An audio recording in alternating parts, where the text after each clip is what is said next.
Part 33. The Original Vampire. Author, Lugo Busrud. Chapter 324. Harrison, do you know why Bachelor Sonny was dismissed in the first place? Colin asked in the driving carriage. Prince Harrison fell into deep thought, but after a moment, he frowned, shook his head, and said, "Sorry, teacher, I can't remember." Colin nodded and did not embarrass the other party. After all, Harrison was only 8 years old 5 years ago, and he must not understand these things. Political turmoil. I know. I know, Princess Judy shouted loudly, looking eager to try as if she were afraid that others would not see it. Okay, you tell me. Colin smiled. Judy rolled her eyes and smiled slyly. Teacher, if I tell you why Bachelor Sonny was dismissed, will you tell me a story?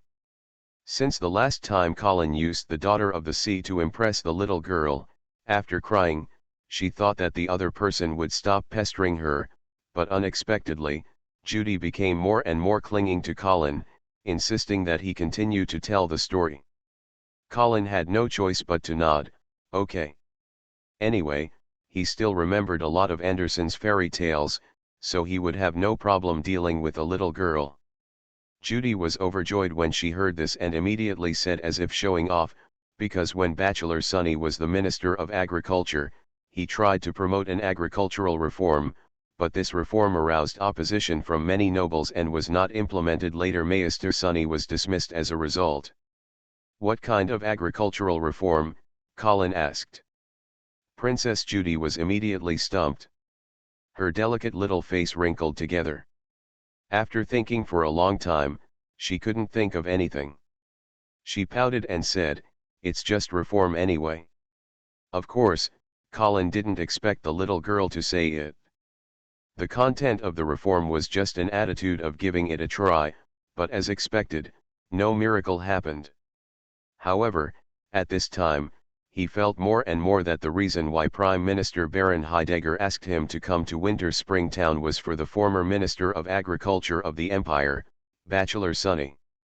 Or to be more precise, it was the agricultural reform plan that was rejected. Then, Colin must first figure out what kind of agricultural reform plan Master Sonny originally proposed and why it was rejected.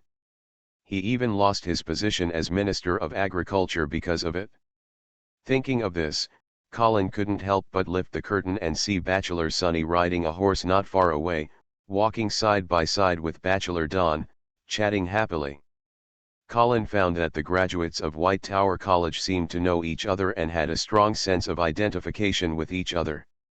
This identification seemed to transcend the friendship of classmates and rise to another level. Just when Colin was thinking wildly, Judy's clear voice pulled him back. Teacher, you said you wanted to tell me a story? Colin could only smile and nod. Okay, I'll tell you a story about Snow White. Hearing that Colin was about to tell a story, Prince Harrison didn't make excuses and ran out like last time. He didn't know if he had heard the Daughter of the Sea relayed by Judy. I began to think that the teacher's story was not so scary. Even Vero looked away from the Bible of Radiance and looked up at Colin, waiting for his story. A long time ago, the queen of a certain country gave birth to a girl in winter. Her skin was as pure as snow. Outside the carriage, Bachelor Daon looked at the vicissitudes of the senior's face and the wind-stained temples next to him. Suddenly, he became a little sad and said, "Sister Sonny, how have you been doing these years?" "Not bad." Bachelor Sonny smiled calmly. "Farming and grazing, even if you live like this. I've never been reluctant in my life." Don stared at Sonny for a long time, then suddenly shook his head and said, "I don't believe it." Sonny laughed and didn't defend himself, but changed the subject and said, "I'm not like you, I'm so handsome. Mao has won the trust of the Lord, I am sure he will be able to show his ambitions in the north." "What about you?" Don looked into Sonny's eyes and asked, "You are willing to stay in such a small place for the rest of your life and let your knowledge be buried?" Bachelor Sonny said nothing, looking a little struggling. Bachelor Don spoke again, Did you know, this time the Duke took a detour to Winter Springtown because of the Prime Minister's suggestion. Your Prime Minister, Bachelor Sonny's expression changed, and his eyes became more complicated. After a long while, he said coldly, the Prime Minister was firmly opposed to my reform plan at the beginning. No, the Prime Minister just thinks that your plan is too radical, and some measures need to be removed, or step by step, use gentle and gradual methods to make it better. The imperial nobility accepts your reform. You don't understand, Bachelor Sonny said with a look of pain on his face. My reform plan is a whole system, either accepted completely or rejected completely. Compromise will only create a chain I can't even grasp. The freak. Bachelor Don was silent, and after a while, he suggested, have you ever thought about going to the north? Bachelor Sonny looked hesitant. Of course, he knew that the Duke and Duchess of St. Hilda were in front of him. Coming to Winter Springtown was definitely not to visit his brother, Baron Grantu. A little baron does not have such great charm. Their target can only be themselves. The Duke knows about my reform plan. Bachelor Sonny felt a surge of hope in his heart. Bachelor Don shook his head and said, no, the Duke doesn't know yet. However, you can tell your thoughts to the Guardian of the North, Viscount Angelet. Bachelor Sonny keenly discovered that, Don, it is recommended that you go to Colin instead of Vera. Obviously, the dominant person in the couple is actually the man with a lower status. But are you sure that my reform plan will not suffer the same fate in the north? Bachelor Sonny was still hesitating. Bachelor Don said solemnly, you should know the current situation in the north. The war has just ended, famine is raging, and Duke St. Hilda and Viscount Angelet have absolute power. Believe me, there is nothing more dangerous than the north. It's a suitable place. If your reform plan cannot be implemented in the north, I advise you to give up as soon as possible. These words made Bachelor Sonny's eyes gradually become firmer. After a moment of silence, he gritted his teeth and said, okay, I have a manor in the south of Winter Springtown. I wonder if I can invite the Duke to come and have a rest. Bachelor Don smiled and nodded. I will ask you for it right now. The prince ordered the queen to be forced to wear red-hot iron shoes and make her dance until she died so that the wedding could go smoothly. After Snow White and the prince got married, their lives were filled with joy and happiness, and they have been so happy ever since. We are together happily. After Colin finished telling the story, he took the scented tea from Vera and drank it in one gulp. Princess Judy dragged her chin, her eyes sparkling with crystal light, and said longingly, wow, so happy, when will my prince show up? Hearing this, Colin was about to tease himself, a female student, when he heard the voice of Bachelor Don came from outside the carriage, Your Majesty, Duke, Lord Viscount, Bachelor Sonny invites you to go to his manor to have a rest. Colin's expression changed, and he immediately replied, okay. I won't bother you then. The Original Vampire. Author, Logo Busroot. Chapter 325. Sonny's Manor is located south of Winter Springtown. A simple wooden fence surrounded a large area of land, but it was basically farmland and pasture, with no luxurious buildings. After entering the manor, Harrison and Judy shouted to ride horses. Sonny and Bachelor asked Hans, his son, to take them to the race course. Colin and Vera came to a field under the leadership of Sonny. Sonny, these farmers are growing sweet potatoes, Colin asked in surprise. Even if he is not proficient in farming, Colin also knows that the staple foods in this world are barley and wheat, and there is also some rice. Although people know that sweet potatoes can also be eaten, they are not considered mainstream food. That's right, Lord Viscount, the main crop grown on my farm is sweet potatoes, Bachelor Sonny explained patiently. You may not know that sweet potatoes have many advantages. 1 acre of land can grow 106,000 pounds of sweet potatoes that can be harvested next year. Its yield is 1 to 60, while barley's yield is 1 to 20. This is already 3 times the difference in yield per mu. In addition, sweet potatoes grow underground. Yes, their fruits will not be pecked by birds. But in ordinary wheat fields, no matter how tightly the farmers guard them, 1 or 2% of the wheat will be destroyed by birds every year. But these sweet potatoes do not need to be looked after, and farmers only need to water them regularly. Just water and fertilize. The yield of sweet potatoes is so high, Vera said in surprise with her eyes widened. Now that she has become the Duke of the North, Vera naturally begins to worry about the North, and the biggest crisis in the North right now is the food problem. So after hearing that the yield per acre of sweet potatoes was so high, Vera immediately became interested. Although she also knew that the taste of sweet potatoes was definitely not as good as bread, for the civilians in famine, as long as they could fill their stomachs, they didn't care about the taste at all. However, Colin was not that excited. Of course, he had heard that the yield of sweet potatoes was higher than that of wheat, but even on Earth, sweet potatoes have not been able to replace rice and wheat as the staple food.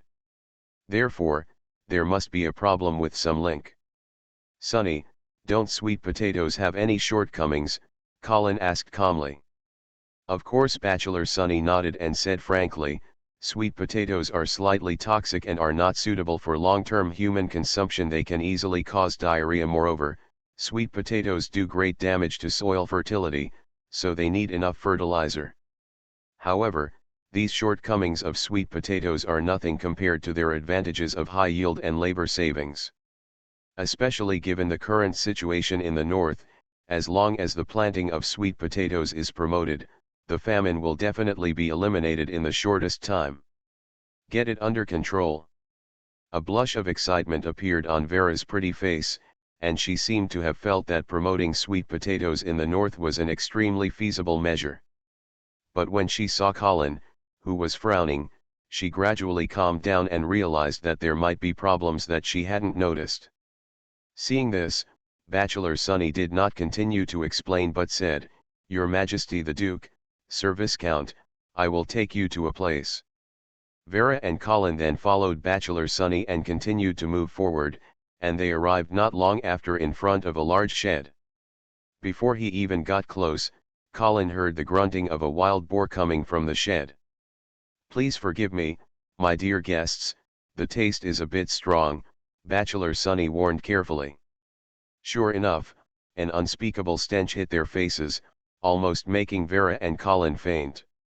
Fortunately, they are not pampered people and endured the stench to come to the shed. "Are you raising wild boars in captivity?" Colin was even more surprised. "The meat in this world is mainly beef and sheep. Pork has a fishy smell, and because the pigs themselves have poor habits, their hygienic conditions are completely inferior to those of cattle and sheep. Therefore, pork is generally only eaten by common people. Nobles do not look down on this dirty thing.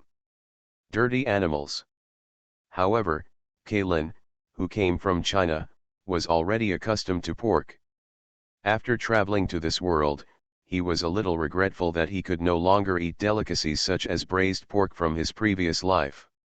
Although he didn't know it specifically, Colin also knew that wild boars were not even specially domesticated in this world. After all, nobles did not eat them, and ordinary civilians did not have extra food to feed pigs. At most, they wanted to eat meat. When the time comes, go to the wild to hunt some wild boars and improve your food. But now, the former Imperial Minister of Agriculture has actually begun to consciously raise wild boars in captivity, which made Colin couldn't help but take a high look at him. "Yes, Lord Viscount," Bachelor Sonny nodded. "Wild boars are not as valuable as cattle and sheep, but they are very easy to feed and will eat almost anything. For example, you can get the sweet potato leaves from the sweet potato fields you saw before. Feed pigs.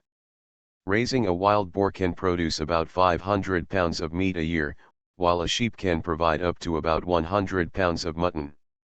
As for cattle, it takes 3 years to slaughter, but it can only provide 1,000 pounds. About a pound of meat. Do you think it is cost-effective to raise pigs? Before Colin could speak, Vera had already shaken her head and said, but the nobles will not eat such lowly animals. Could it be that you want to sell the pork to the common people? Bachelor Sonny, with all due respect, the common people will probably not buy your pork. After all, wild boars are everywhere.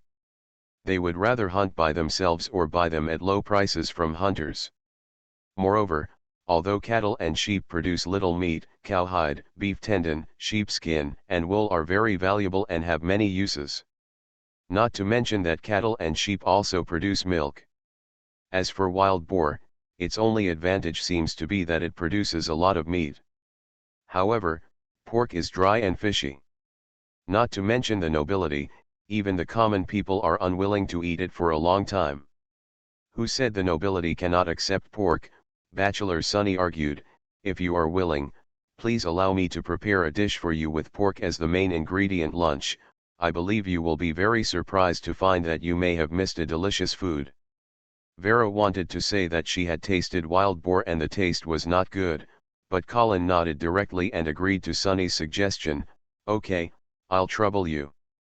Bachelor Sonny immediately invited me excitedly, please come with me, two distinguished guests.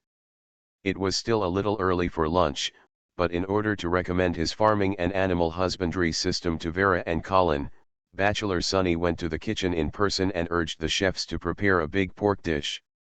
Meal. Not long after, the attendants brought lunch to the table. Vera twitched her nose a few times and found that there was no fishy smell as expected, but an alluring aroma. Your Majesty the Duke, Your Majesty the Viscount, please look. These are lemon-fried pork chops, charcoal-grilled pork knuckles, smoked back pork, mashed potatoes, and red wine. Please try it. Vera was still hesitant, but Colin had already started cutting it. A piece of pork chop was imported. Crispy on the outside, tender on the inside, mellow and delicious, without the expected dryness or fishy smell at all. Colin's eyes lit up, and he seemed to understand something. He asked, Bachelor Sonny, are the wild boars you keep in captivity castrated? Bachelor Ni was slightly startled, then smiled, and said, I admire your profound knowledge, Lord Viscount. Yes, these wild boars are indeed castrated at this time. Vera also tasted the pork feast in front of her and immediately noticed that it was completely different from the wild boar he had eaten a long time ago, so he asked curiously, does castrated wild boar taste better? Yes, Your Majesty the Duke, Bachelor Sonny explained, castrated wild boar will taste better afterward. Not only will the pork taste better, but the temperament of the wild boar will also become gentler, making it easier to keep in captivity. Colin nodded repeatedly. He also knew that the castrated wild boar would evolve more into the domestic pig in his impression. It is estimated that there will be more in a few generations. We will be able to see in this world the white and fat domestic pigs that were trained in the previous life. Bachelor Sonny explained again, Your Majesty, the planting of sweet potatoes and the raising of wild boars that I recommend are actually a new farming and animal husbandry system that relies on each other and promotes each other. Sweet potato leaves can be used to feed wild boars, and the excrement of wild boars is a very good fertilizer that can solve the problem of sweet potatoes destroying soil fertility. The two are interdependent. The output of this new farming and animal husbandry system will definitely surprise you. It can even completely change the diet structure of the entire empire's civilian class and even change their health status.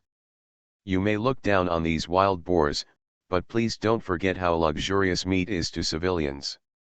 If you can make them consider pork as part of their daily diet, then I can guarantee that the people under your rule will be the strongest citizens in the entire empire. Your army will also have the best source of soldiers.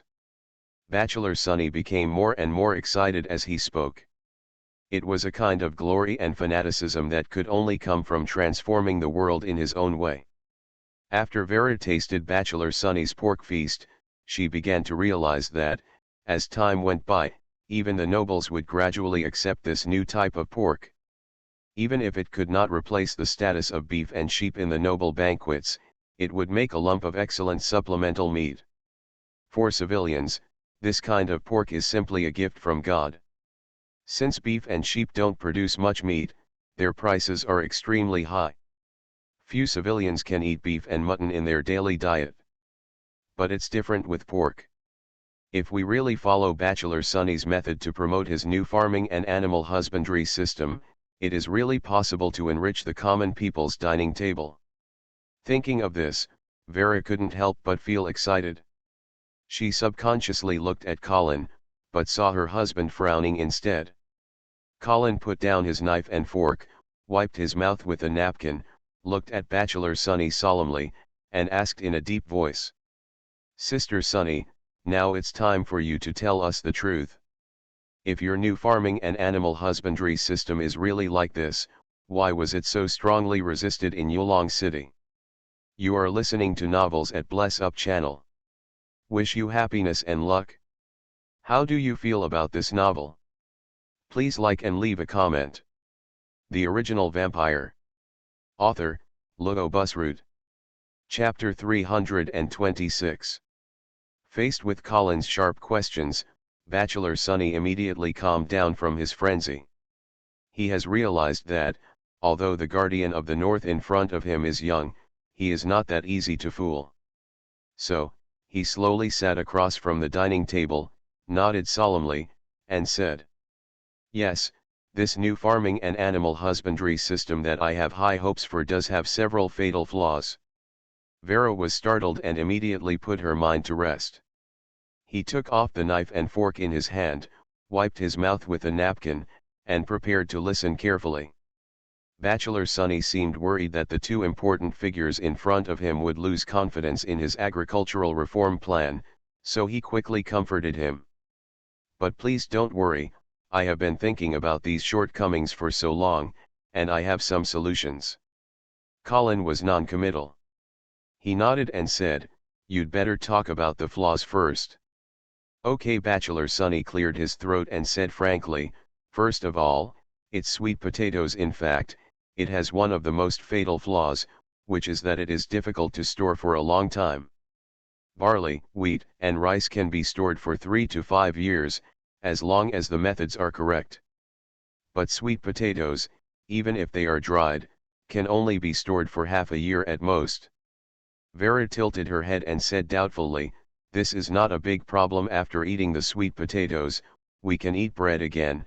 It's not like we don't plant wheat anymore."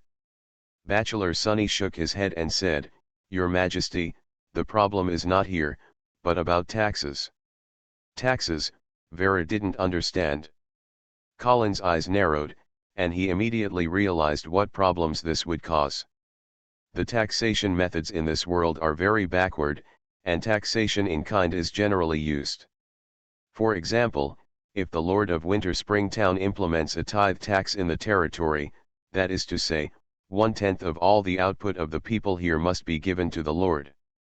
Those who grow wheat should pay 1/10 of the barley, and those who raise cattle and sheep should pay 1/10 of the cattle and sheep, or cowhide, wool, and other recognized equivalents. Therefore, if Bachelor Sonny's new agricultural and animal husbandry system is promoted, farmers in this system will turn over 1/10 of the sweet potatoes and pork. But this involves a serious problem: sweet potatoes are difficult to preserve for a long time. The Lord collects these taxes, of course, not for his own consumption.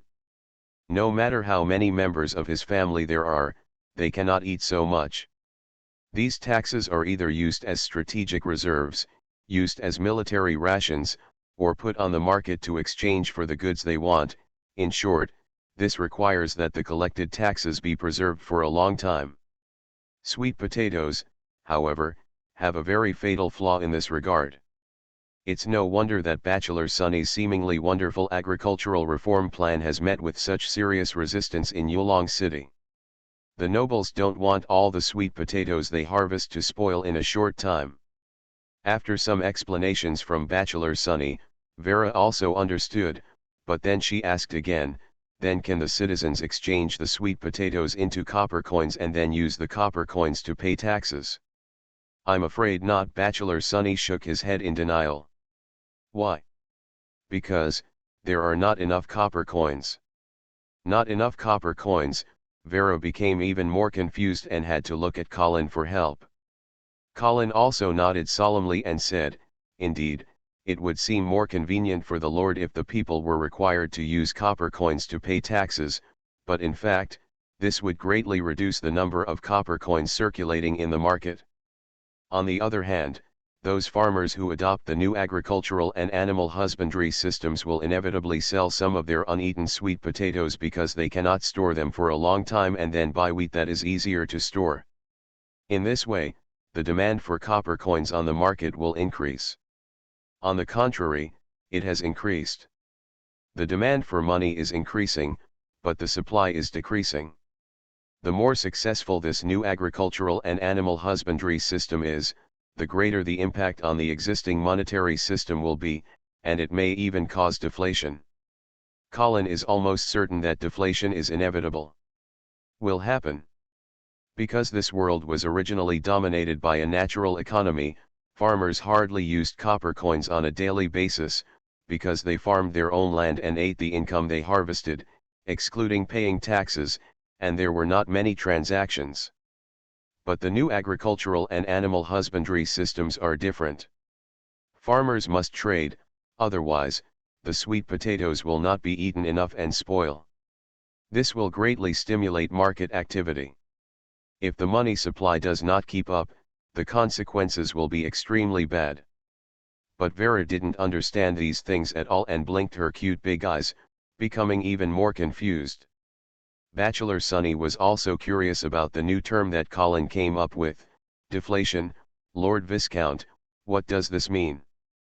Colin coughed a few times and said calmly, it means that there is not enough currency in circulation, and copper coins have become rare. The value of rare items has skyrocketed, prices have fallen, and people who hold copper coins are unwilling to exchange them, which ultimately makes the entire trade market unable to operate normally. Bachelor Sunny looked at Colin in surprise, as if he did not expect this.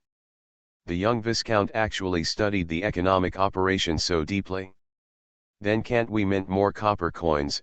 Vera asked again. Bachelor Sunny nodded and said, yes, this is indeed a way. However, the right to mint coins in the glorious empire is in the hands of the royal family. You must first obtain the consent of the royal family. Moreover, I must remind you that casting copper coins is actually a thankless job. Because the cost of casting copper coins is higher than their value. People in this world may not understand economic operations as well as Colin, who is just a half-timer, but they also understand the importance of the right to mint coins. Therefore, it is not a simple matter to obtain the right to mint coins from the royal family. When Bachelor Sunny's new farming and animal husbandry system was rejected, it showed that the royal family did not want to change the current monetary system. In fact, even if he obtained the power to mint copper coins, Colin did not want to do it because, as Bachelor Sunny said, minting copper coins is a thankless task and will only increase the burden on the St. Hilda family. However, Colin has other ways to solve the currency shortage problem. This is also thanks to the fact that in his previous life, he was used to the various shady operations of businessmen in a developed market economy. So, he smiled and said, we don't have to mint copper coins. Bachelor Sunny's eyes narrowed, and he quickly asked, Sir Viscount, do you have a better way? Colin smiled and nodded. Yes, we can borrow money from businessmen. Loan. Bachelor Sunny suddenly looked confused. He didn't understand what lending had to do with increasing the money supply. Colin smiled confidently and explained leisurely, we can use the name of the St. Hilda family to borrow money from major merchants in the north, and the things we borrow are food. I know many merchants who took advantage of the famine in the north before. They are all secretly hoarding a large amount of food, preparing to make a fortune when food prices rise. I originally wanted to wait until I returned to the north this time to deal with these guys who are bent on making a fortune for the country. But now it seems that maybe I can adopt a gentler method and use loans to get a large amount of grain from these merchants. Vera couldn't help but wonder, Colin, but does this have anything to do with what we are talking about now? Of course, please listen to me slowly. Colin smiled and was reassured. When these merchants lend us grain, the St. Hilda family will issue a batch of bills with the family crest, well, they are called bonds. Moreover, you will also declare in public as the Duke of the North that anyone who holds these bonds can come to Lion's Roar Castle to exchange for food of equal value after the debt maturity date. Vera still listened. He was confused and looked at Colin with his cute, big eyes blinking as if he didn't know how to ask questions. However, Bachelor Sonny seemed to realize something, and his eyes became brighter and brighter. Colin smiled and continued to explain, in this way, these bonds are equated with grain, and they are guaranteed by the credit of the St. Hilda family. They have the characteristics of general equivalence. To put it simply, they can be used as currency. After that, we announced that from now on, the taxes in the north must be paid in currency or equivalent bonds. Once there is a shortage of copper coins, believe me, people will definitely use this bond as a medium of exchange. In this way, first, although we have not minted new coins, we have actually increased the supply of money circulating in the market. Bachelor Sonny stood up excitedly, his face flushed, and loudly said, "Sir Viscount, you are really a genius." After saying that, he paced back and forth in the restaurant, probably thinking carefully about the feasibility of this method. Vera tangled the ends of her hair between her fingers and seemed to understand what Colin meant. But after Bachelor Sonny walked back and forth for a long time, he suddenly stopped and asked in a solemn voice, "Lord Viscount, I think there may be a problem with your method." "Say." The St. Hilda family asked the merchants. "The loan must be repaid, and once it is repaid, won't these bonds be withdrawn from the market?" "Who said that the loan must be repaid?" Colin said in a faint tone. "We can definitely borrow new debt, pay off the old debt and maintain this debt forever." Bachelor Sonny was stunned. Vera was also a little hesitant, because in this world, borrowing money is not an honorable thing, especially for nobles. It can be said to be a shame for them to owe money to those lowly businessmen. The current situation in the north is special, and it would make sense for the St. Hilda family to borrow some money to deal with emergencies. However, if the debt is allowed to continue, it will probably be a huge blow to the prestige of the St. Hilda family. Colin watched the changes in their expressions and smiled secretly in his heart. He knows that one of the most rogue countries on earth has also borrowed a lot of debt, but does anyone dare underestimate it because of this? Believe me, reasonable debt is not a burden but a blessing. Colin said the famous saying of Hamilton, the first Secretary of the Treasury of the United States. In fact, Colin bypassed the royal family's right to mint money by issuing bonds in this way, which was actually equivalent to privately issuing circulating currency. Of course, Colin knows how much profit and influence it will generate if the right to issue currency can be held in his hands. Why does the Fed like to buy US bonds every time there is a financial crisis? Isn't it just to inject a large amount of liquid US dollars into the market in this way, increase the money supply, thereby causing inflation, and thereby harvest the world? It's also called quantitative easing. In fact, they are printing money like crazy. But there is no way, you can't accuse the other party directly. After all, in this way, the Federal Reserve is indeed repaying debts. Colin's inspiration actually came from this. He borrowed grain from businessmen, thereby issuing bonds of equal value, which were then endorsed by the credibility of the St. Hilda family and used as tax credits. These bonds also have the function of currency. In this way, the St. Hilda family is diluting and harvesting the wealth of northern merchants and even the nobles of the entire empire. But with this world's aristocrats' superficial understanding of finance, they probably still don't understand the true power of this method. Of course, the world is still dominated by a natural economy rather than a market economy, so the power of manipulating currency issuance rights cannot be fully exerted. But as long as this method can be implemented smoothly, Colin is confident that the Northern Territory can quickly recover from famine and war, and even quickly widen the gap with the other 3 territories. Vera looked at Colin, who looked confident. Although she did not fully understand the true meaning of this plan, this did not prevent her from fully supporting her husband as always. As for Bachelor Sonny, this guy is eager to implement his new farming and animal husbandry system in the north. Even if he still has some doubts about Colin's solution, he will not say it at this time. Seeing that both of them had no objections, Colin immediately and proudly sent a formal invitation to Bachelor Sonny.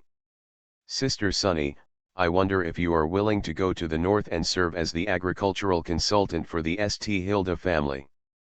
Sonny's face became solemn, and he finally looked at Colin with respect from the bottom of his heart, and said solemnly, "I do." The Original Vampire. Author, Lugo Busroot. Chapter 327. Winter Spring Castle is the central castle of Grantu Barony. It stands on the banks of the Winter Spring River, at the southernmost point of Winter Spring Town. It has a history spanning more than 100 years. This castle is entirely made of limestone. The thick and solid city walls are 25 meters high. The walls are smooth, with no gaps visible. The moat outside the city wall is connected to the Dongquan River. The water surface is sparkling, and there are occasionally fish.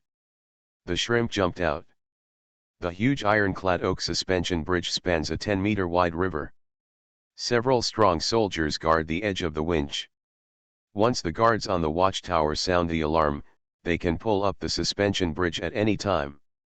The Grantu family was actually once glorious.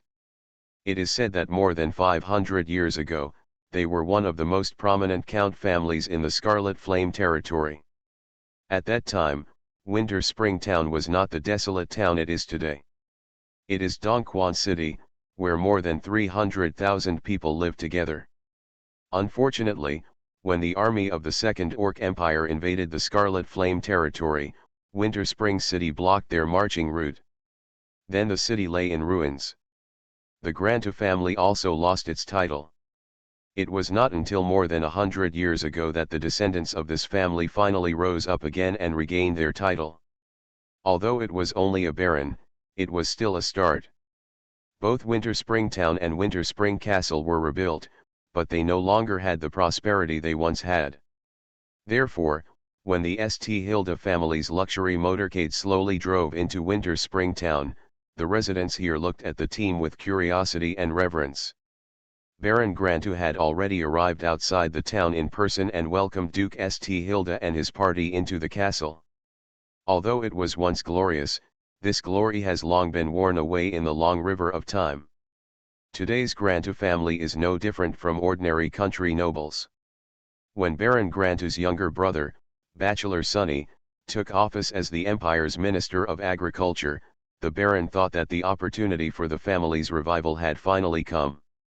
However, unfortunately, his brother was soon suppressed from all sides because of an agricultural reform plan. An opposition, and eventually even lost his position. After this blow, Baron Grantu became more pragmatic and low-key. This time, Duke St. Hilda suddenly visited. Although he was full of doubts, he still put on the warmest welcome ceremony. He specially ordered people to wash away the moss on the city wall, thoroughly clean the interior of the castle and lay out a newly purchased red carpet. He also summoned personal guards to serve as guards of honor, making sure that Duke St. Hilda felt the sincerity of the Grantu family. Unfortunately, the Grantu family is just a baron after all. Although the study in Winter Spring Castle is spacious, the low roof gives people a depressing feeling. The narrow windows can only let in a little sunlight, and candles must be used to illuminate them. The room was brightly lit. Only the thick mahogany long table exudes the smell of time, which can slightly reflect some of the Grantu family's heritage. Baron Grantu sat on the sofa, looking a little reserved. Although Colin and Vera behaved elegantly and had a humble attitude, the noble temperament they exuded still made Baron Grantu feel a little ashamed of himself. What's more, There are Prince Harrison and Princess Judy beside them. Although they don't speak much, they are the heirs of the Empire after all, which also puts a lot of pressure on Baron Grantu. Your Majesty the Duke, Your Majesty the Viscount, please try the fungus tea, which is a specialty of our Grantu region. The silver cup on the long table was steaming, and the tea inside smelled like broth, which was not pleasant to drink when it was put into your mouth. Although it is greasy, it has a fresh and delicious taste. Very unique taste, Vera praised politely. Baron Grantu was shocked and quickly explained as if to show off, Your Majesty, you can like it. This mushroom tea is made from red mushrooms collected from the dark forest and mixed with spring water from the upper reaches of the Dongquan River. It's a pity that it's inconvenient to store, otherwise I would give you some. Can't the red fungi be stored after they are dried? Colin asked with a smile. But Baron Grantu shook his head and said, Sir Viscount, red fungus alone is not enough. It must be made with spring water from the upper reaches of the Dongquan River to have such a unique and delicious taste. Colin secretly laughed at Grantu. The Baron really has no business acumen and is too honest. No wonder his life is so tight and the family cannot regain its former glory. However, he was not interested in giving advice and instead stated the purpose of his trip. Lord Baron, the main reason we came to Winter Springtown this time is to visit Bachelor Sunny. You must also know that there is currently a famine in the north. We would like to ask Mr. Sunny to go to the north to implement agricultural reforms in order to alleviate the food crisis. Therefore, we hope you can understand and provide support. Hearing Colin bluntly say that he came here to visit his younger brother in Quantown, Baron Grantu inevitably felt a sense of disappointment in his heart, but he soon adjusted his mood. He was also self-aware and knew that he, a small baron, could not be qualified for the Duke of the North to come to visit him specially. Baron Grantu is indeed an honest man. He has never been jealous of his brother. Instead, he is truly happy for him and feels that he finally has a chance to use what he has learned. Of course, it's an honor for Sunny to be favored by the St. Hilda family. As long as he has no objections, I will definitely not stop him. Bachelor Sunny looked at his brother and suddenly said, Duke sir, can I venture to make a condition? Vera smiled and nodded. Please tell me. That's it, I will bring a group of apprentices to the north to serve as assistants, but after all, these people are qualified. For the people of Lantu territory, their departure will definitely cause a shortage of labor here, so I hope you can give the Grantu family a group of slaves as compensation. This is what it should be. Vera nodded immediately, she said, and then looked at Colin. Colin also nodded. This request was not too much, and then asked, how many slaves do you need? Bachelor Sunny considered it for a moment and said, I will take about 100 apprentices to the north this time, so you can use the same number of slaves in exchange. Colin shook his head and said, no, I'll trade 3 times the number of slaves with the Grantu family. Since it's a gift, let's just deliver it. The Grantu family has left a very good impression on Colin so far, and he is willing to make friends with such a family. Thank you for your generosity, Bachelor Sunny saluted solemnly. Baron Grantu was also quite excited. Although 300 slaves were not a big gift to a baron, the friendly gesture shown by Colin was what he really valued. If he could connect with the St. Hilda family through the bridge of Bachelor Sunny, Baron Grantu felt that there was still hope for the revival of his family. Your Majesty, Baron, can you use your study to write me a letter? I can ask Ice Rock City to send the slaves to Winter Springtown as soon as possible. Of course. Baron Grantu led Colin to the writing desk and diligently helped him roll out a roll of parchment. But Colin's eyes were fixed on a strange pile of papers placed in the corner of the desk, and he remained silent for a long time.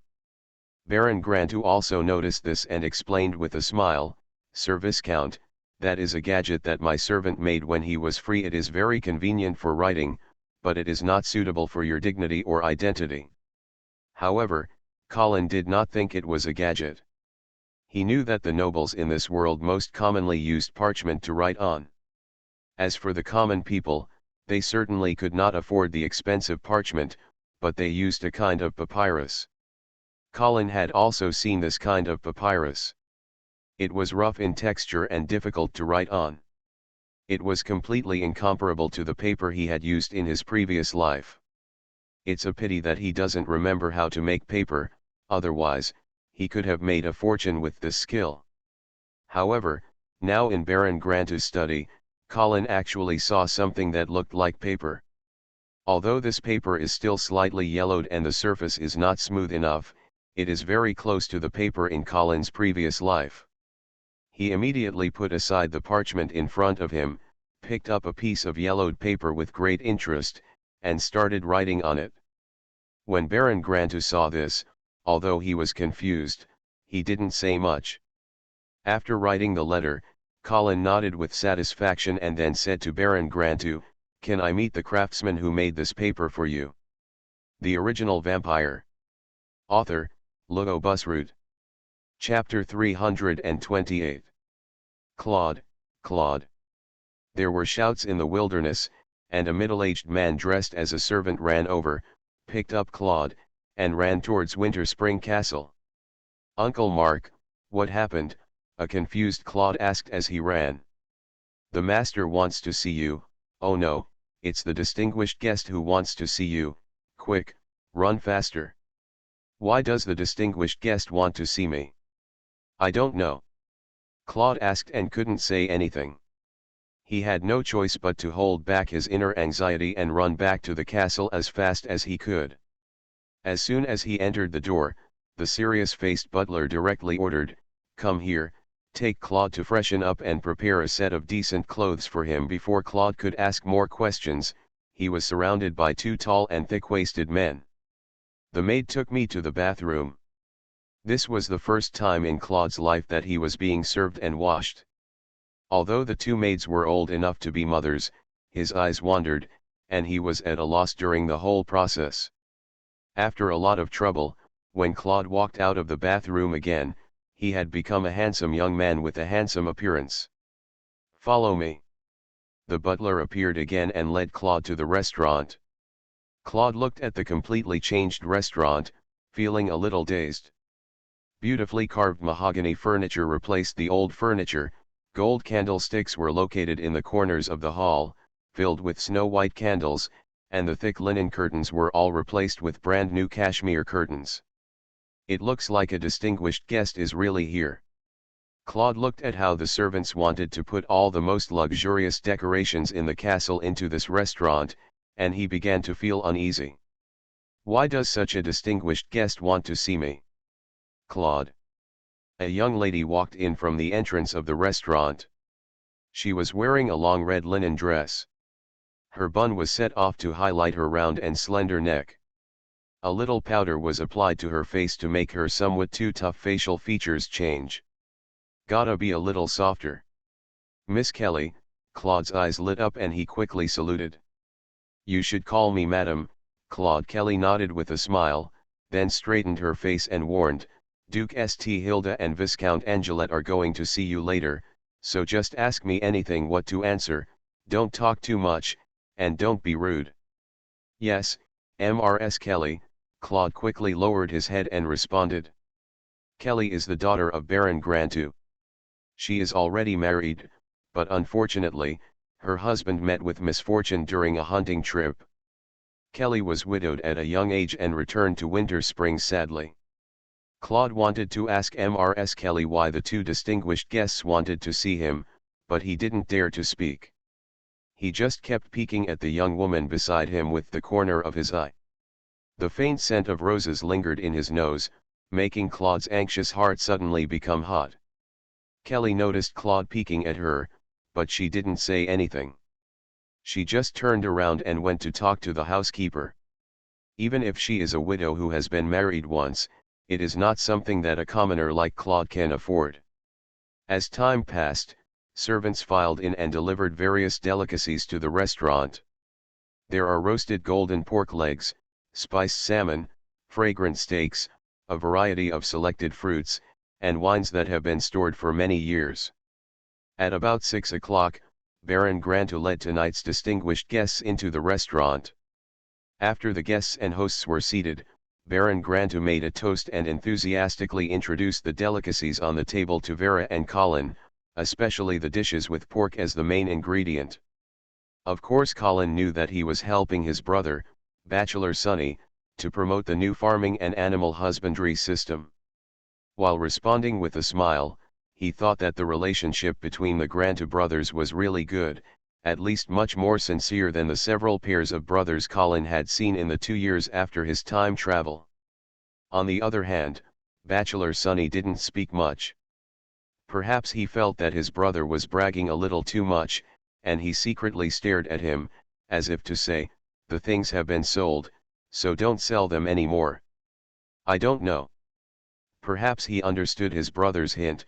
Baron Grantu finally restrained himself a little, then changed the subject, pointed at Claude, who was sitting cautiously at the end of the long table, and said, "Sir Viscount, don't you want to meet the paper maker of the Grantu family?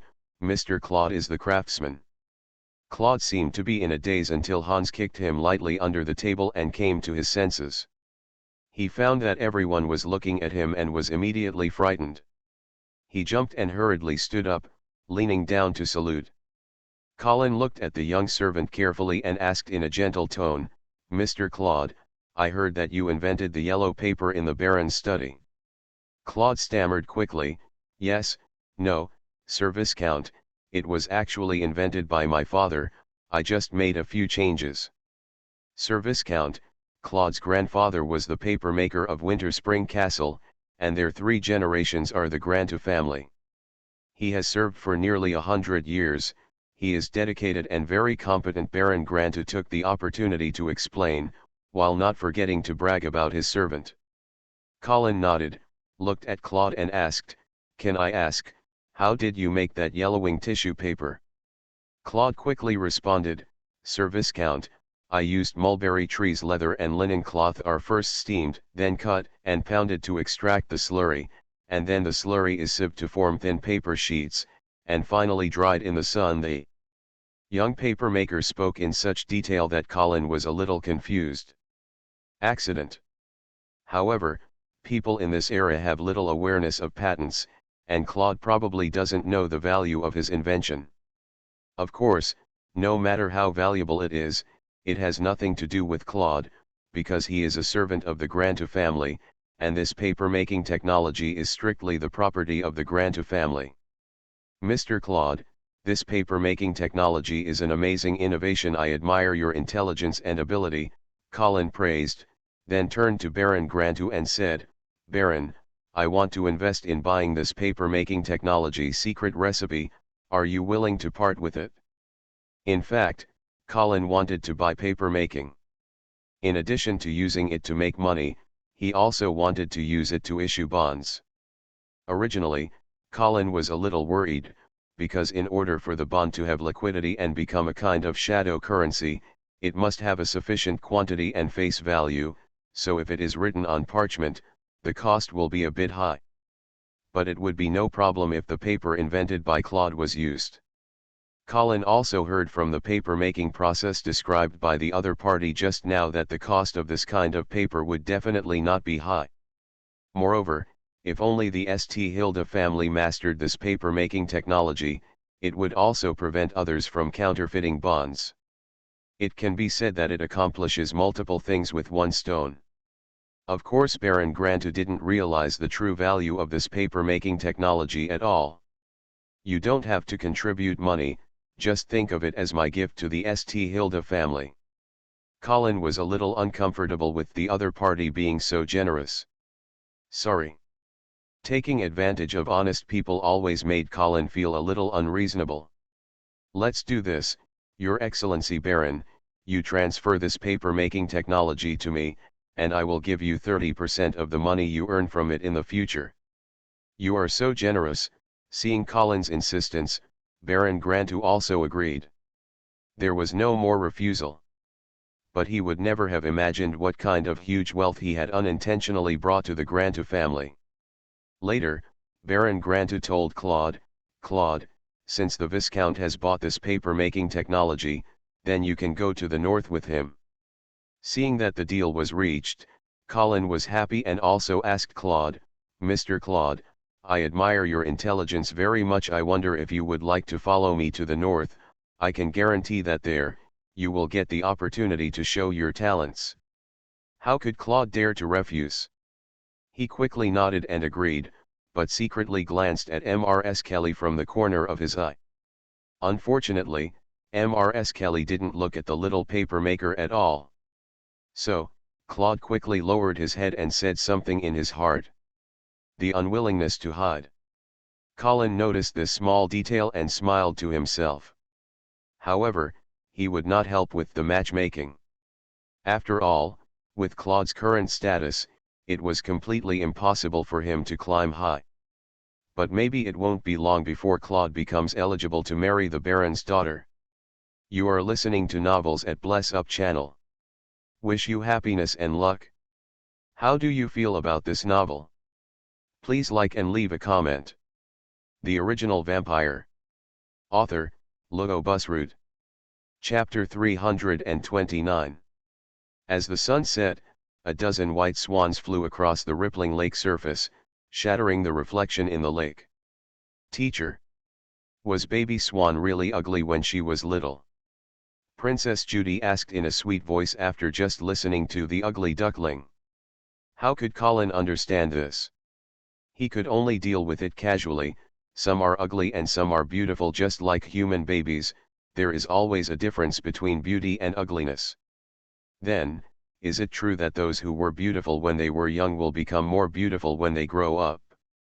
Judy's big eyes suddenly flashed, and she asked again. Colin glanced at the little girl and seemed to see through her little thoughts. He nodded with a smile and said, "Yes." Judy suddenly beamed. Vera held her husband's hand and looked at the vaguely visible city on the other side of the lake. She suddenly asked, "Kellen, are we really not going to Swan City?" Colin shook his head and said, "Not going. Come back as soon as possible. There are still a lot of things waiting for us to deal with in Winter City." Okay, Vera nodded lightly. In fact, she is not a very independent woman, especially after Colin proved his ability time and time again. Vera became even more dependent on her husband. They have now left the Scarlet Flame territory and entered the Northern Territory. However, except for a stop at the Grantu family's winter spring town, Colin always took the wild roads when passing through other territories and did not enter the wild roads along the way. Lord's Castle. Of course, the lords along the way would send envoys to extend invitations out of respect for the new Duke of St. Hilda. No, Colin and the others had just stopped by the lake to set up camp, and the messenger from Swan Castle had arrived. Moreover, the identity of this messenger was not ordinary. He was actually Viscount Thorin, the eldest son of Count Schultz, the Lord of Swan City. In the vassal system of the St. Hilda family, there are three major count families: the Uman family of Falling Eagle City, the Morrison family of Huayu City, and the Schultz family of Swan City. Of course, there was originally an Earl of Dawson, but he was actually a vassal of Marquis Garcia. After the first rebellion in the north, he was canonized as a marquis, and then he became a vassal of the St. Hilda family. Colin has already dealt with both the Ullman family and the Morrison family, but only the last Schultz family is relatively unfamiliar to Colin. In fact, Colin once met Count Schultz in Ice Rock City. It was at the meeting of lords that the major families in the north united to force the Duke of St. Hilda to dethrone the Marquis Charles from his inheritance. Colin remembered that at that meeting, only the previous Earl Morrison refused to sign the petition and was eventually killed, while Earl Schultz and Earl Uman both signed. Later, the Duke of St. Hilda rudely rejected the Lord's request, causing a complete rift between the two parties. Of course, the Schultz family also participated in the attack on the Golden Lion Army.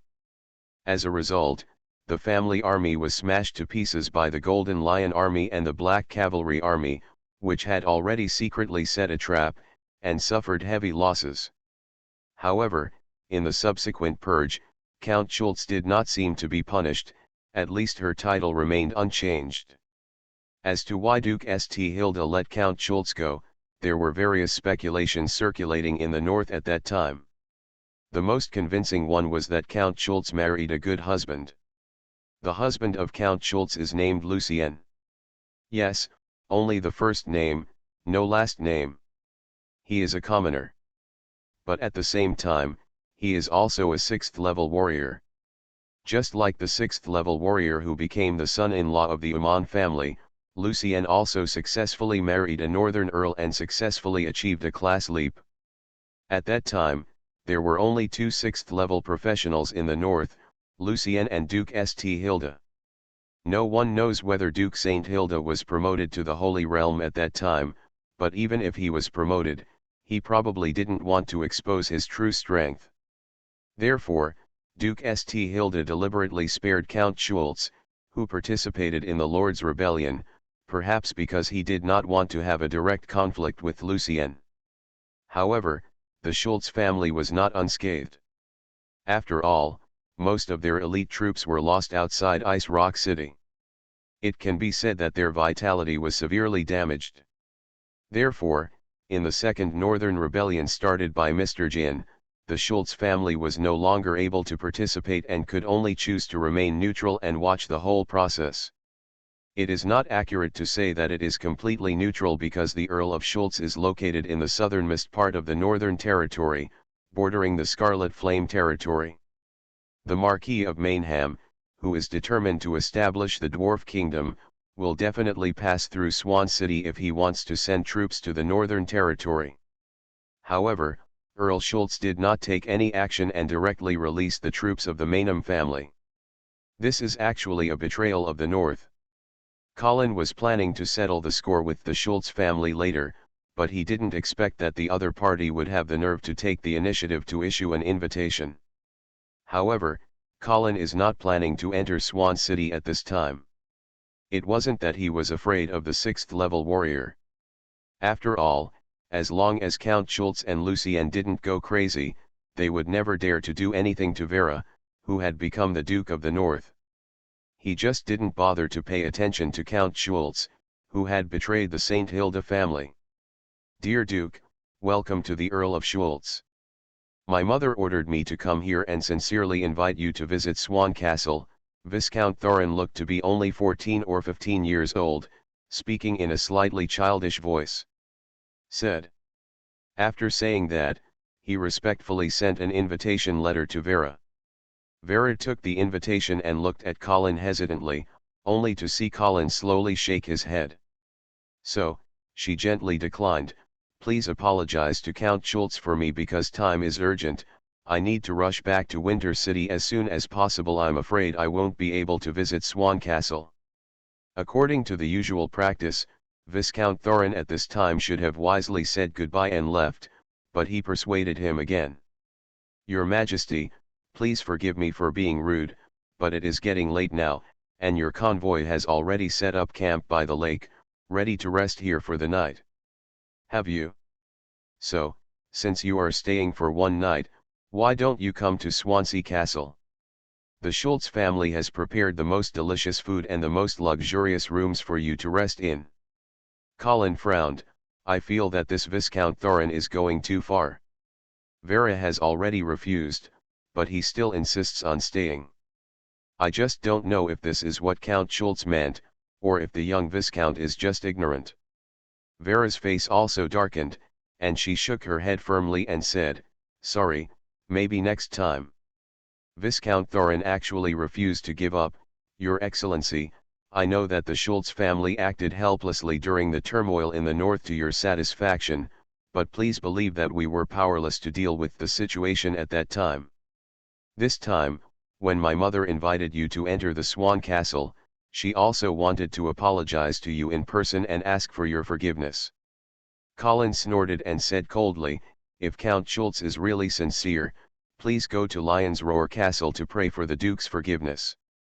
Viscount Thorin was suddenly suffocated, his expression changed for a while, and then he finally gritted his teeth and whispered. Your Excellency, actually, Mother invited you to enter Swan Castle because she has something important to report to you. What important thing? Let's talk about it here, Vera replied coldly. Viscount Thorin had no choice but to lower his voice and say, Bishop John of Swan City is missing. Missing? Yes. Bishop John has been missing for 3 days and there is no news. My father personally led the team in Swan City. We searched inside and outside the city, but found nothing. Vera's face changed slightly, and she looked at Colin solemnly. Colin also frowned. The disappearance of a bishop could be a big or small matter, but as Vera was the Duke of the North, since she was passing through Swan City, it would really be inappropriate if she didn't ask anything. But Colin didn't want Vera to have more contact with the church. After all, it was still difficult to judge how much influence the Pope's magic had on Vera. Colin couldn't help but wonder, couldn't this be a trick directed and performed by the church? Thinking of this, Colin stepped forward and responded, the Duke needs to rush back to Winter City as soon as possible. It is really impossible to stay in Swan City. How about I go back with you and see what happened? Viscount Thorin looked at it. Colin looked at the calm face, then looked at Vera, who was silent and could only nod, and said, Okay, I'll trouble you, Lord Viscount. Colin nodded, turned around, and whispered in Vera's ear, you guys rest one night by the lake and continue on the road tomorrow without waiting for me. Vera nodded obediently and said, Okay, then you should also be careful. The Original Vampire. Author, Lugo Busroot. Chapter 330. Swan City stands on the bank of Swan Lake. The moat is connected to the lake. From a distance, this majestic city looks like an island in the lake. The blue-black city wall is reflected in the lake. Under the setting sun, real and virtual shadows, majestic and soft, interweave into a beautiful landscape. When Colin followed Viscount Thorin to the foot of Swan City, he found that Count Schultz was already waiting outside the city. Count Schultz was wearing a light blue palace dress. She had a tall and well-proportioned figure, black hair and black eyes, and exquisite facial features. There was no trace of time left in her body. Colin turned over and dismounted, bowed, and said, Your Excellency Count Schultz, may your beauty and youth last forever.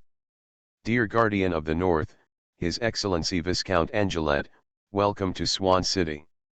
Count Schultz smiled sweetly, his tone was kind and gentle, and he did not seem to be unhappy at all because Vera refused to come to Swan City. This countess has a gentle temperament and is very approachable. Even if Colin had some opinions about the Schultz family, they almost disappeared under Count Schultz's gentle and charming smile. This is my husband, Lucien. Count Schultz introduced himself, pointing to a middle-aged man with a rough face next to him. Lucien pulled a smile from the corner of his mouth, his attitude was not very enthusiastic. He didn't know whether it was because he had a problem with Colin or because he was just so unsociable. Colin didn't pay attention and nodded to Lucien with a smile. As the most powerful person in the north, Lucien still has the right to be proud. Afterwards, Count Schultz introduced Colin to a circle of important clan members behind him. Colin smiled and greeted them one by one, but in fact he didn't remember a few of their names at all. After some pleasantries, Count Schultz led Colin into Swan City. This time Colin came with only a dozen guards. Of course, this was a force on the surface, but secretly, there were more than 100 blood slaves quietly lurking outside the city. Swan City has always been known as the most beautiful city in the north. The buildings in the city are painted a uniform white with dyes, the roads are paved with bluestone slabs, and there is a green belt in the middle of the road with tall sycamore trees. However, in Colin's opinion, the beauty of Swan City has an artificial feeling to it and is not as natural as Silvermoon City. Of course, among the cities in the north, it is indeed outstanding. Compared with it, Winter City is more majestic but less graceful. Colin looked at the Swan Castle not far away and asked with a smile, Your Majesty, Why don't we go directly to the Glory Church? Why don't we have dinner first? Let's go see the place where Bishop John disappeared first. Otherwise, I would have no intention of dining with this doubt in my mind. Count Schultz stopped trying to persuade him, smiled softly, and praised, "Well, your professional attitude is admirable." Then, the motorcade slowly turned around. After taking a direction, it didn't take long before we arrived in front of the Glory Church. 4 priests in white robes welcomed Colin and his party into the prayer hall. Count Schultz introduced to Colin as he walked. According to several priests in the church, everything went as usual on the night Bishop John disappeared. He presided over the last performance. After Mass, they went back to the house to rest, but early the next morning, the servants who came to help the bishop wash found that Bishop John was not in the room. Then, the priests searched the church but found nothing, so they had to leave it. "Report the matter to me." I also sent the city defense troops to search the whole city and even asked Lucien to personally lead a team to search the area near Swan City, but there was still no trace of Bishop John. Colin nodded and said to the leader, "Can you take us to Bishop John's room?" "Of course, please come this way." Several people walked through the corridor and came to the inner courtyard under the leadership of the priest. "Lord Viscount, this is Bishop John's room. We have carefully investigated before and found no signs of fighting or any abnormalities." Colin walked around the room and suddenly asked with a smile, "Is it possible that Bishop John did he go away on his own and forgot to tell you?" Count Schultz also smiled and said, "This seems to be the most reasonable explanation."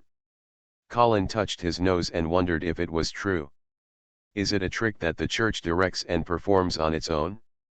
Bishop John knew that Vera was going to pass through Swan City, so he deliberately disappeared in order to trick Vera into entering the city? But what's the use? Colin's eyes scanned the faces of everyone in the room one by one, and then asked, "The night the bishop disappeared, did he come into contact with any strange people?" "Strange people? Well, or someone you don't know." "People." Several priests thought for a while, and one of them suddenly said, "A strange knight came to the church and confessed to the bishop." "A strange knight?" Count Schultz also became interested. "You haven't? Does anyone recognize which family's knight he is?"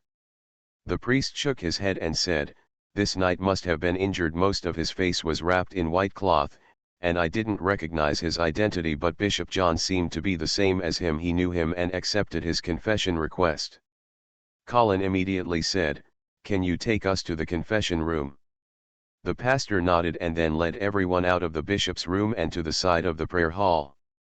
Confession room. The confessional is very small, and the decoration inside is also very simple. There are 2 seats separated by a wooden weatherboard. For the shining believers, this is the place closest to the gods, and it is also the only place where they can open their hearts, tell their sins, and pray for repentance to the gods. Count Schultz looked at it for a moment but didn't seem to see anything, so he asked, "Did anything unusual happen to Bishop John after he finished his confession?" The pastor thought for a while, shook his head, and said, "It seems that there was nothing unusual after that. He still presided over the Mass, and his performance was no different from usual." Count Schultz said to his husband, "Maybe we should ask the city defense officer to see which injured knights have entered Swan City recently." Lucien nodded. He said, "Okay, I'll ask later." Seeing that Colin remained silent, Count Schultz asked, "Your Excellency, Viscount, have you discovered anything?"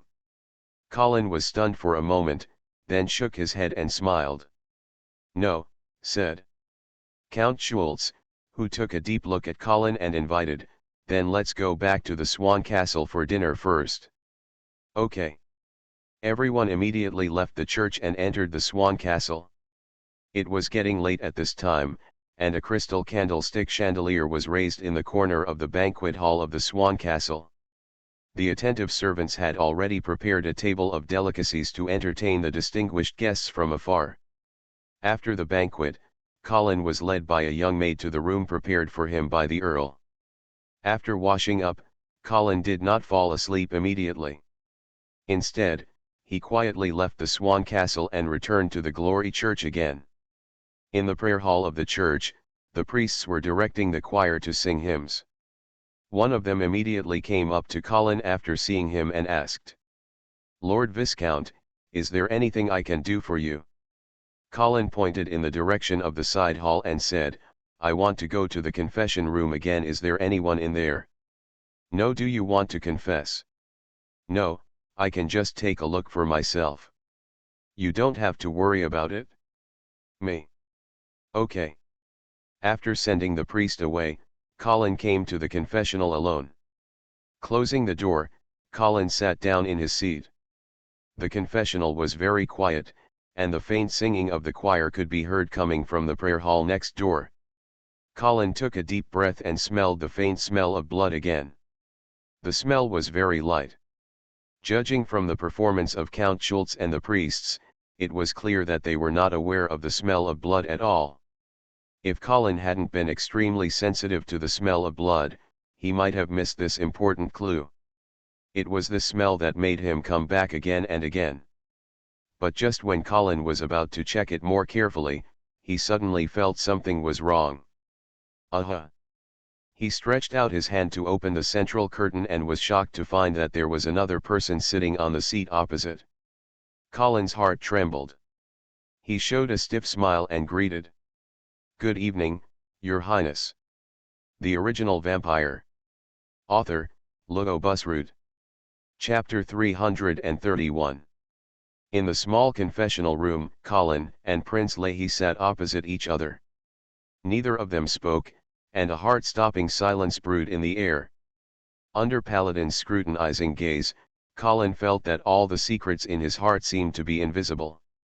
The faint sound of the choir outside became more and more distant and finally disappeared completely, as if the confessional was enclosed in another space.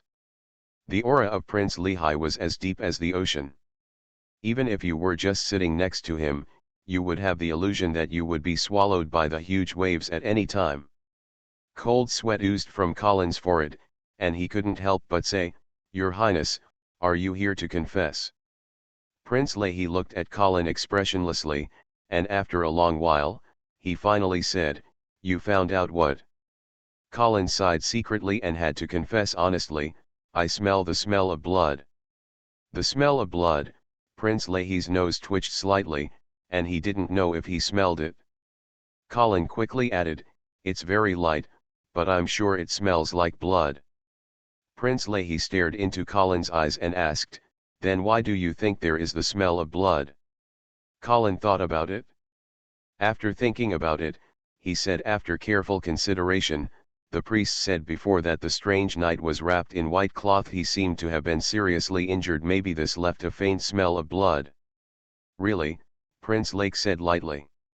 "If it was because of this, why did you come back alone late at night?" Colin was speechless.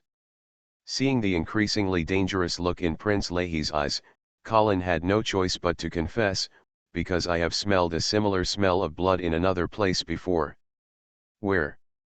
Colin licked his lips and smiled. "Swallowtail Castle. Golden-tailed swallowtail, Morrison family." "Yes." Prince Leahy narrowed his eyes as if to check whether Colin lied this time. Colin looked back with a calm face. He really didn't lie this time. "Since you have smelled a similar smell in Phoenix Butterfly Castle, have you ever investigated the source?" Colin nodded and said half seriously, "I have investigated. I once sneaked into the bell tower of Phoenix Butterfly Castle in the basement. A terrifying blood pool was discovered there." "Blood pool?" Prince Leahy finally had a surprised expression on his face. "Yes. But I was worried about alerting the Morrison family, so I came out immediately without further investigation." "Maybe, you can go and inquire carefully." Colin was ready to encourage the Paladin boss to take a look at the mysterious and weird Morrison family. It would be best if the family's background could be revealed. Prince Leahy lowered his head and remained silent, not knowing what he was thinking. When Colin saw that the other party remained silent, he plucked up the courage to ask, "Your Highness, I would like to ask, why are you here? Is it also because of the disappearance of Bishop John?" Prince Leahy raised his head again and said calmly, "It was my lord who guided me here." The corner of Colin's mouth twitched slightly, and he was speechless in his heart. But then, Colin realized that perhaps Prince Leahy was not trying to deal with him, but had really received guidance from the gods. After all, there might be some special connection between the Paladin and the Lord of Glory. So, Colin asked again, "Then what else did my lord reveal to you? Tell me, maybe I can help you refer to it."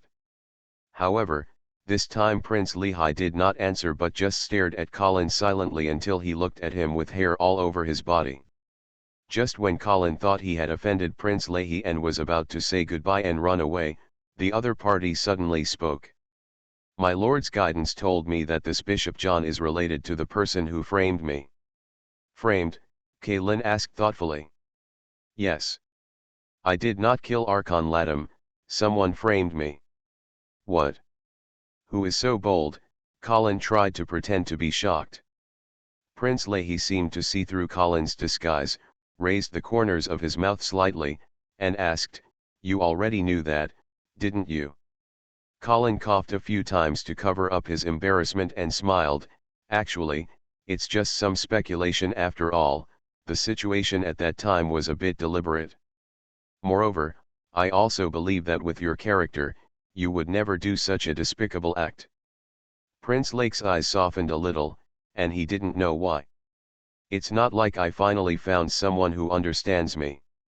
He nodded in agreement and said, "Yes, so now I need to find evidence that framed me and restore my reputation." "Then what does this have to do with Bishop John?" Colin asked doubtfully. Prince Leahy shook his head and said nothing. Colin was a little unsure whether it was related to the other party's ignorance or whether he didn't want to tell him. "Then do you have any suspicion about the person who framed you?" Colin asked tentatively. Prince Leahy glanced at Colin and said a name that shocked him, "Mr. Jin." "Mr. John," Colin's eyes widened. "But wasn't he killed by you?" Originally, Colin thought that Prince Leahy would name Emperor Reinhardt or Queen Midla, but unexpectedly the other party actually said the name of a dead person. "Yes, I did see him turn into powder with my own eyes, but it doesn't necessarily mean that he is dead." Colin touched the tip of his nose. If others said this, he would definitely start spraying, but facing the Paladin, well, if you think those who were bombarded to pieces may not die, then they may not die. In recent years, I rarely take action. I only used the judgment move when facing Mr. Jin. I suspect that he used some arcane magic to store my attacks and then used them come and kill Archon Latam. Colin blinked and realized that the Paladin Prince had such a big imagination. However, if there is such magical arcane magic, it can indeed explain how Queen Della framed Prince Leahy. Perhaps, it is really possible for Mr. Jin to develop such arcane magic. After all, this is the guy who developed the magical forbidden spell Eye of Judgment. Prince Leahy looked into Colin's eyes and said seriously, "I know you may not be on the same side as me, but Mr. Jin's existence is also a great hidden danger to the north, so if you have, please inform me of his news as soon as possible." "Okay," Colin agreed without hesitation. Because what Prince Leahy said is right, if Mr. Jin is really still alive, then Colin must be one of the people who wants to kill him most. Without this guy, there will be no real peace in the north. Seeing that Colin agreed, Prince Leahy nodded and indicated that he could leave. Colin breathed a sigh of relief and quickly stood up to salute, but just as he was about to open the door, Prince Leahy's voice sounded again. "By the way, I'll give you one last piece of advice." Colin turned around and said with a respectful smile, "Please speak." "Be careful, Queen, this is a dangerous woman." After saying this, Prince Leahy closed his eyes and did not explain much. And he didn't seem to care whether Colin listened to this advice. Colin touched his nose and thought that this was not a divorce plan. But, this method is too crude. Thank you, Your Highness, I will definitely keep your advice in mind. You are listening to Novels at Bless Up channel. Wish you happiness and luck. How do you feel about this novel? Please like and leave a comment. The Original Vampire. Author, Lugo Busroot. Chapter 332. The night is already dark.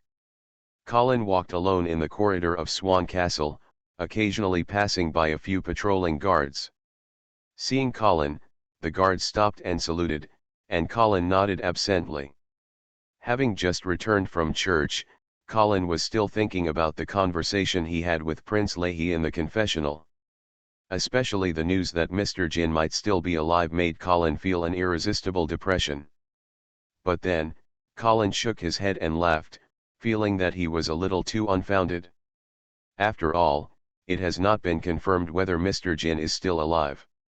Even if it is true, there is Prince Leahy in front of him. Colin does not have to worry about facing this terrible opponent.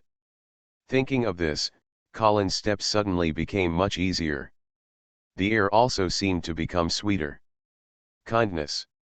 It doesn't seem like it, but there is really a sweet fragrance permeating the air. Colin turned a corner curiously and saw the open-air balcony at the end of the corridor. On the balcony, a touching figure was standing there alone. It was Count Schultz. Tonight, the Countess wore a simple corset dress without any jewelry on her body, but the dress was well tailored and vividly outlined her slender and flexible body curves. In Colin's view, Count Schultz is a mature, graceful, elegant, and charming model of a lady. She is dignified but not pretentious, beautiful but not frivolous and arrogant, and she always has a very friendly smile on her face. Even though he knew that the loyalty of the Schultz family was questionable, it was difficult for Colin to feel bad for such an outstanding countess. Probably hearing Colin's footsteps, Earl Schultz turned his head and said with a smile, "Your Excellency, Viscount, have you gone for a walk?" "Yes, I couldn't sleep, so I went to the church to reveal myself to our Lord. My heart feels much better." Colin responded with a smile, then walked forward and stood side by side with Count Schultz. Swan Castle is built next to the lake. Looking out from the balcony, you can just see Swan Lake at night. The bright silver moon is reflected in the lake, ethereal and silent.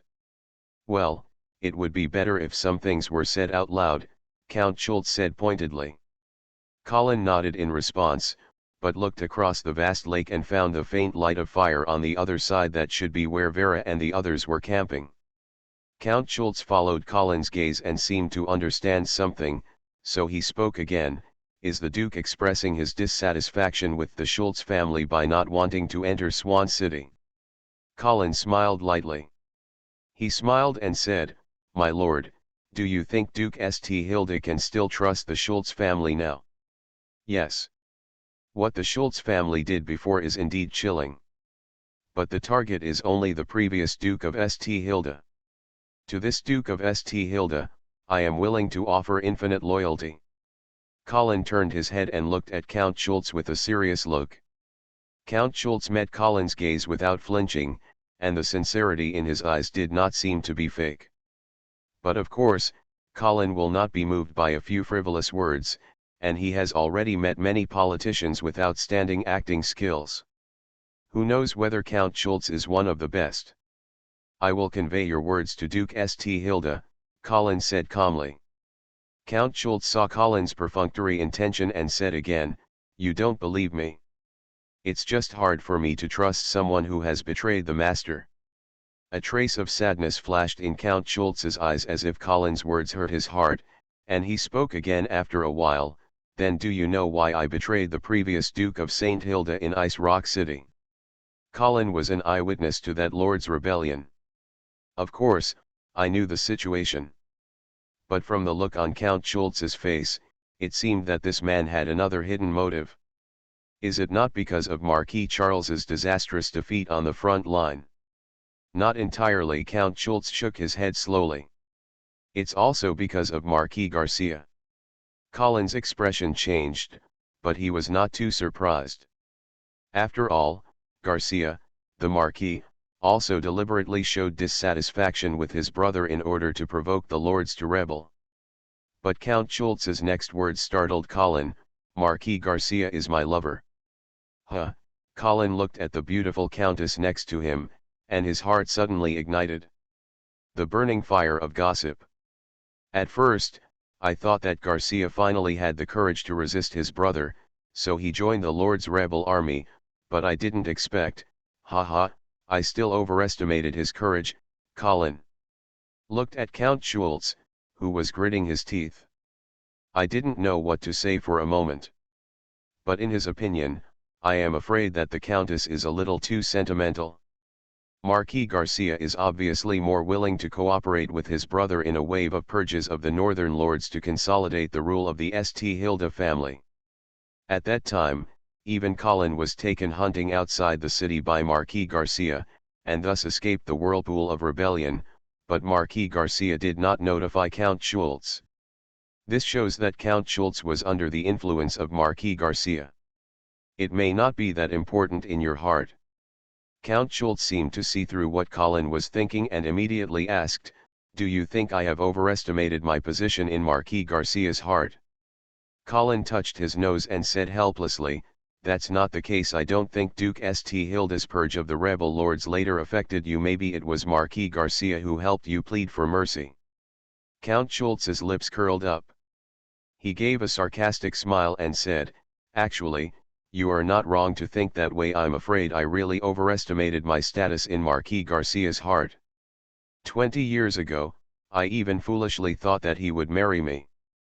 Unexpectedly, Duke St. Hilda only asked him to give up the command of the Black Cavalry before he could marry me, so he hesitated.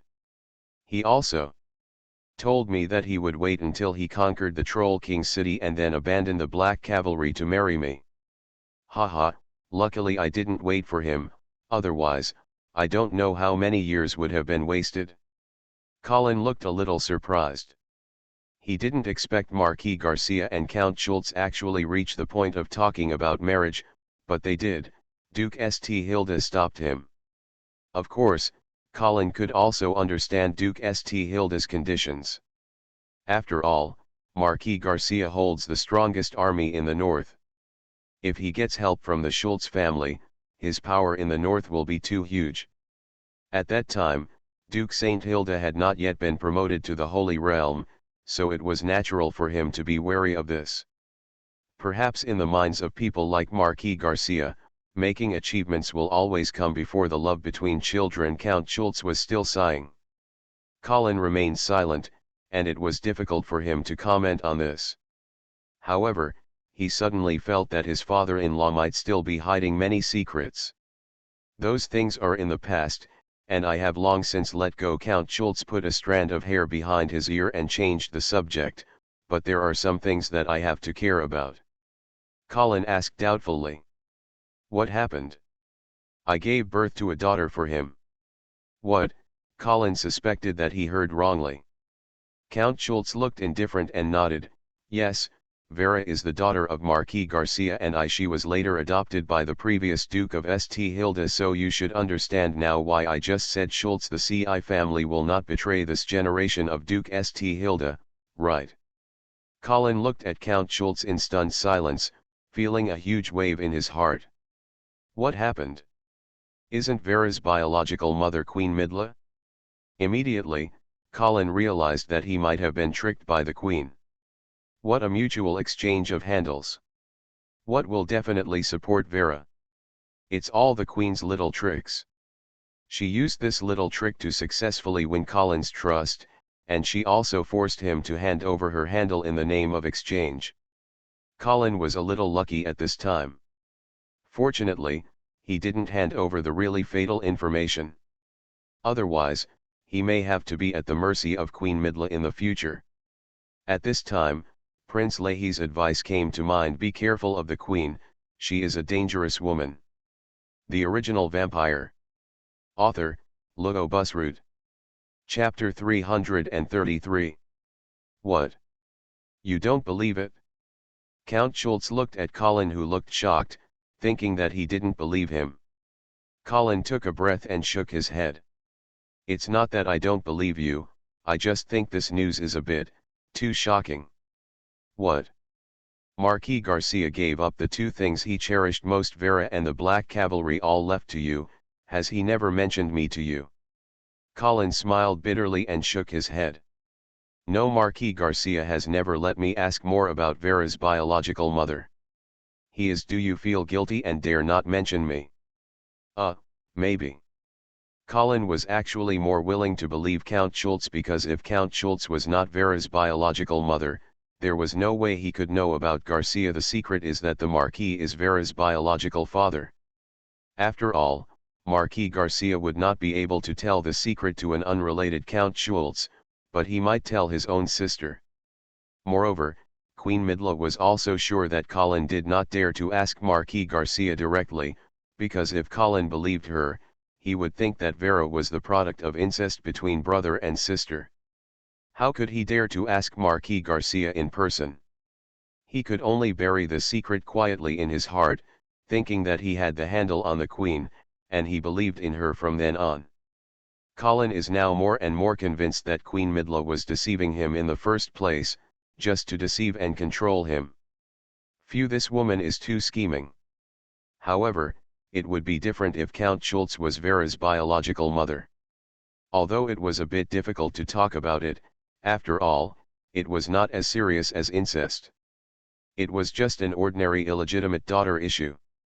Colin dared to ask Marquis Garcia for confirmation. Now that Count Schultz has revealed this secret, he shouldn't be afraid of confronting Marquis Garcia. You should believe now that I don't have any ill intentions towards Vera, right? Of course. Then could you please invite Vera to the city, Count Schultz said sincerely. After all these years, I want to see my daughter. Colin hesitated for a moment and asked, Your Majesty, do you want to make your relationship with Vera public? Earl Schultz asked carefully, Is that okay? If Vera doesn't have any objections, of course it's okay. Although this will give Vera the reputation of being an illegitimate daughter, it won't have much impact on her. After all, everyone actually knows that Vera is an illegitimate daughter, but they just don't know the identity of her biological parents. What's more, after being adopted by Duke St. Hilda, she already had formal inheritance rights. Even if it were revealed that Count Schultz was her biological mother, it would not be a big deal. That's great, Count Schultz exclaimed excitedly. Then, a blush appeared on her fair face, and she said in a slightly shy tone, Don't worry, I will try to help Vera clear the reputation of being an illegitimate daughter. What do you mean? I'm ready. Marry Marquis Garcia. Colin opened his mouth again and was once again shocked by Count Schultz. My Lord Earl, I would like to remind you that you are already married. Earl Schultz nodded to show that he was not stupid and then said matter-of-factly, I can get a divorce. Seeing Colin, he still said, with a shocked expression on his face, Count Schultz continued. The reason Marquis Garcia refused to marry me was because he couldn't let go of the Black Cavalry. But now, the Black Cavalry has become your blood cavalry, and I want to see if he has forgotten his promise back then. As for my husband, you don't have to worry about this. I have already given birth to a son for Lucien. As long as Marquis Garcia is willing to marry me, I can immediately transfer the Earl to him. I believe Lucien will not object to the inheritance of the throne to Thorin. When he married me, it was just for the Schultz family's property. Now that I have been handed over to his biological son, it is too late for him to be happy. Colin blinked, looking at Count Schultz, who seemed to have turned into a pregnant girl, and for a moment he didn't know how to evaluate her behavior. At the same time, he couldn't help feeling that Marquis Garcia's charm was so great that Count Schultz could not forget him for so many years, and even gave up his position as a count in the family to marry him. Well, do you think Marquis Garcia will be willing to marry me? Count Schultz suddenly became a little unconfident. Colin wiped the cold sweat from his forehead and said with a wry smile, Maybe, after all, you have paid so much for Marquis Garcia, it would be unjust for him not to marry you. Count Schultz seemed to be inspired. Suddenly she started to smile again, and her appearance was really no different from that of a mentally retarded girl in love. Lord Earl, it's so late, I'm going back to rest first. I will get up early tomorrow and go to the camp on the other side of the lake to take Vera with me. Enter Swan City. Thank you so much. This is what I should do. Colin bowed, then said goodbye and left. Count Schultz looked at the dim light of the fire on the other side of the lake with a smile on his lips, as if he was looking forward to the scene when he would get together with his daughter tomorrow. Do you think he believes it? Suddenly, a rich male voice spoke. Upon hearing this, Earl Schultz immediately turned around, bowed, and saluted, I think so, Your Majesty the Duke. The person was covered in grey robes, only revealing a weathered face. He was the one who should have died. Duke of St. Hilda. Will Vera come to the city tomorrow? Yes. Very good, Duke St. Hilda nodded with satisfaction. A faint smile appeared on his face. Tomorrow you will reveal your relationship with Vera in public. Sit down. It is true that she is your daughter. A trace of hesitation appeared on Count Schultz's face, and he asked cautiously, Your Majesty, please forgive me for being presumptuous. If I pretended to be Vera's mother, wouldn't Marquis Garcia stand up, expose me? He wouldn't dare, Duke St. Hilda said with certainty. Seeing that the hesitation on Count Schultz's face had not completely faded, Duke St. Hilda added, because he dare not disclose the identity of Vera's real mother, you don't have to worry at all, no one will stand up and question it. You from tomorrow on, you will be the mother of this generation of Dukes of the North. Earl Schultz breathed a sigh of relief and asked, Your Majesty, what should I do from now on? After that, you will fall away. Return to Winter City with you and propose to Marquis Garcia. Believe me, he dare not refuse you. After the marriage, your most important task is to conceive a child of the St. Hilda family. When you complete this task, I will tell you what to do next. Count Schultz frowned and said hesitantly, Your Excellency, even if Marquis Garcia is forced to marry me, he may not touch me, so how can I get pregnant, an heir? Duke St. Hilda smiled faintly and said, Don't worry, I will help you. Count Schultz raised his head, glanced at Duke St. Hilda, with a charming blush on his face, and nodded. I understand. Any more questions? Earl Schultz thought for a while and tentatively said, Your Majesty, with all due respect, if you are willing to disclose the truth that you are not dead, we don't have to go to such trouble. Well. Duke St. Hilda's eyes flashed, and he shook his head coldly, I am seriously injured now, and it is not appropriate to show my face, otherwise I will be chased by the enemy. Just do as I say, as long as you do this well, I will never break my promise to you as Duchess. Yes. Count Schultz lowered his head obediently. When she looked up again, she found that Duke St. Hilda had disappeared.